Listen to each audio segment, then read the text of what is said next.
Hey there, this is Football Entangled. This is day 11 of 30 for 30, Unlock Elite Athleticism. Welcome. Now, how can you improve all your weaknesses at the same time and actually become an athletic footballer? Most people would say, okay, that doesn't make any sense. How can you improve everything at the same time? That's magic. No, it's actually how it's supposed to work. You're supposed to get more athletic at the same time across all different facets of your ability. Has a coach ever told you that you're too slow, you aren't strong enough, you can't play fast enough? I'm sure every footballer has heard one of these at one time or another. Then you end up going in circles trying to fix it and end up wasting so much hard work on things that don't actually improve your athleticism permanently. This is where I show that you can actually improve all areas of athleticism, speed, power, strength, skill, etc. at the same time using our Entangled training systems. Unlike most trainers, sports scientists, and physios who segment the body, isolate muscles, and make you think that you need to have a training program for every symptom of athleticism, such as a speed program, a strength program, a power program, a plyometrics program, mobility, flexibility, stamina, skill, etc., etc. They want to sell you thousands of little band-aid brochures, little programs to fix this minute thing. Instead, they aren't looking at the whole. They aren't looking at the full you, the full athlete, looking at what makes all those things that we just listed what they are. Now, so this is what mainstream trainers will have you thinking that you need, as if you have to go around like a nerd, become a jack of all trades, or a hamster on a wheel jumping around trying to fit all these programs into your schedule. The truth? Toss out all of that. Toss out all the nonsense and adopt a system, one single system that approaches your performance, your athleticism holistically.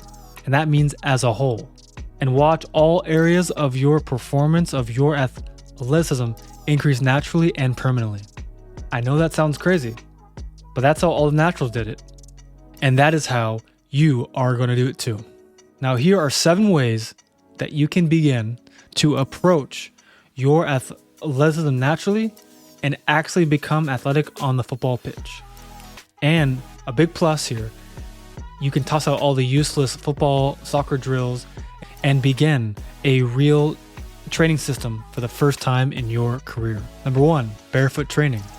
Now this should be obvious to most footballers, but being barefoot on grass, on sand, on concrete, juggling the ball, having a wall in front of you, hitting the ball off the wall, all these basic training things, being barefoot has huge benefits in the short term and the long term. And if you're not doing this, I don't know what to tell you.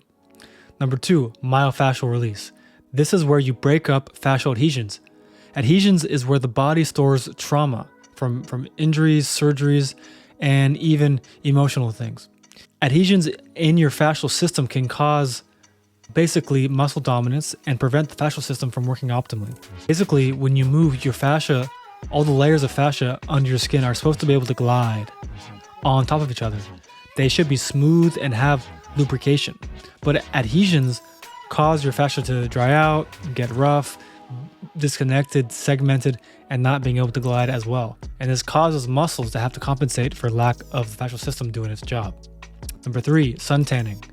Now, I laugh so hard when people tell me, what does sunlight have to do with performance? How in the world will sunlight actually make me a better athlete?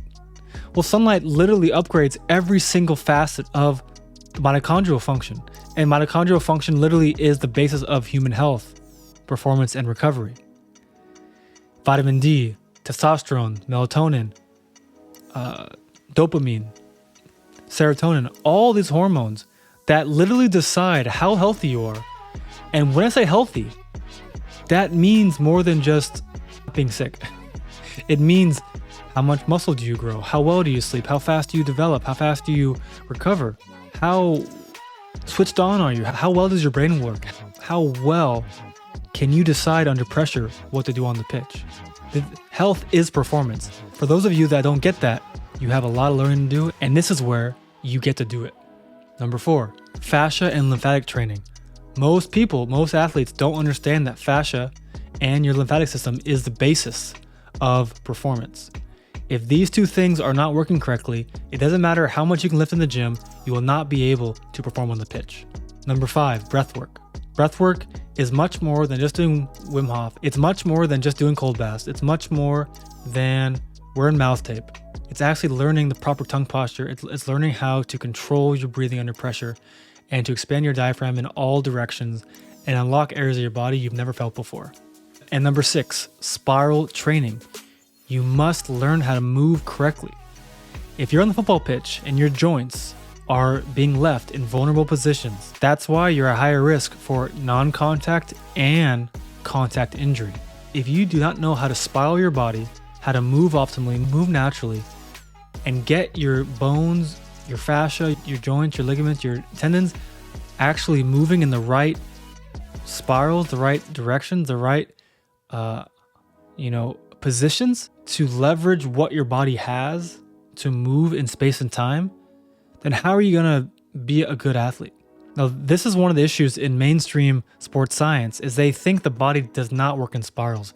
They treat you like a robot, just moving in straight lines. They think muscles just contract and let go, and that's it. Well, there's actually muscles is not straight lines. The core is not braced. The spine is not stiff. The spine has to go side to side, it has to bend. There is something called the spinal engine. So when you do training that helps you get back and nourishes the body into a way of spiraling, just like when you're a baby and you're crawling on the ground, I guarantee that you did not keep your spine stiff. Your spine was relaxed, your body was relaxed, and you're moving side to side in a spiraling fashion. Now, number 7, low intensity jogs and high intensity sprints. Too many footballers are stuck at the medium level, never finding that contrast that creates elite performance. You'll find so much more when you go deeper into your lows and higher into your highs.